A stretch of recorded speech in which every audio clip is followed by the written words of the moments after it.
tűnt önöknek is ez a gyümölcsfa, van Budafokon egy hobbikert, és ott képzeljék el, egyetlen egy fán, Gyuri bácsi nagyon figyelj, 50 vagy 55 féle gyümölcs is van. Most nehogy azt higgyük, hogy a diótól az almáig, mert azért vannak bizonyos korlátok, de ebből még Guinness rekord is lehet. Íme. Ennek a fának az az érdekessége, hogy az egyik felén csak cseresznye van, a másik felén meg megy. Megyből van ezen a fán 3 fajta, ami most idén teremni fog, cseresznyéből is van rajta 3 fajta, ami teremni fog. Tehát ez egy egyszerű szolid kis fa, félig cseresznye, félig megy, 6 fajtával. Juhász Béla hobbikertész. Soha nem tanulta a szakmát, ám kíváncsisága ösztönözte arra, hogy különböző gyümölcsfákat keresztezzen egymással. Kertjében 57 fán 300 féle gyümölcs terem. Ez egész szenvedély úgy alakult ki, hogy vettem olyan fát, ami nem azt teremte, amit én szerettem volna, utána vettem még egyszer, akkor megint nem azt teremte, amit én szerettem, aztán vettem könyvet, és akkor utána mondom, megcsinálom akkor én magamnak. Hát a kertészek meg tudják csinálni, akkor valószínű, hogy én is. Igazából ez egy sárga barack fa, amin van 4 fajta sárga barack, itt már látható a piros levelű dísz japán szilva, aminek persze a termése elhető. Itt már van egy őszi barack fajta, itt van egy nektarin fajta, így sima japán szilvát is tettem. Természetesen a mandula már teremni fog rajta. És ezen van már cseresznye is, ami megmaradt. Mondjuk van a fa, és akkor kitalálom, hogy mondjuk ezen az ágán mostantól ne Jonathan almát, hanem startingot teremni, akkor beszerzem azt a fajtát, azt augusztusban fölszemzem rá, és akkor azt utána tavasszal le tudom róla venni a spárgát, megmarad a fajta, visszavágom oda az ágat, és attól kezdve már mindig az a starting alma lesz rajta, akkor kb. 3 vagy 4 év múlva meg is tudom kóstolni egy almánál. De lehet, hogy csak 2.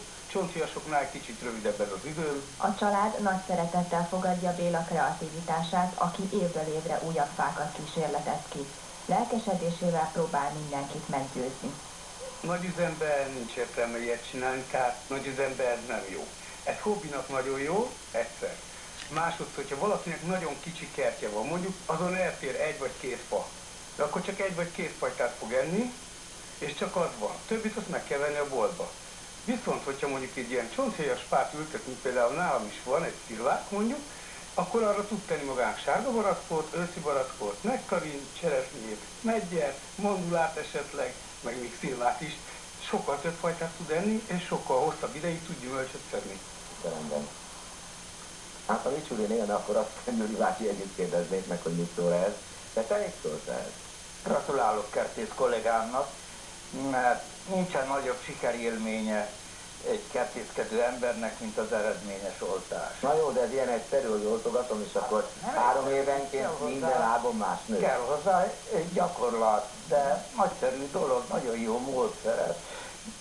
A módszer lényegéről talán csak annyit szeretnék elmondani, hogy ugye 2 körülbelül azonos korú vesszőt kell egymással összepárosítani, és azoknak az azonos típusú szövetei összenőnek, és ennek következtében egy fán valóban többféle gyümölcs is termeszthető. De nagyon jól mondtad az előbb, hogy ennek azért vannak korlátai, mert például csak a csonthéjasok egymással növekednek össze, vagy az almás termésűek is csak egymással növekednek, az sem mind. Szóval ennek vannak azért trükkjei, de amit bemutattak, az teljesen korrekt és követendő példája. Ha tudunk, akkor majd visszamegyünk augusztus, illetve szeptemberben megnézni magukat a gyümölcsöket is. Te mit tudtál Gyuri bácsi, mert ott meredeknek mindenféle palánták mellett? Ha kérdezik tőlem, Kérdezik. kérdezik.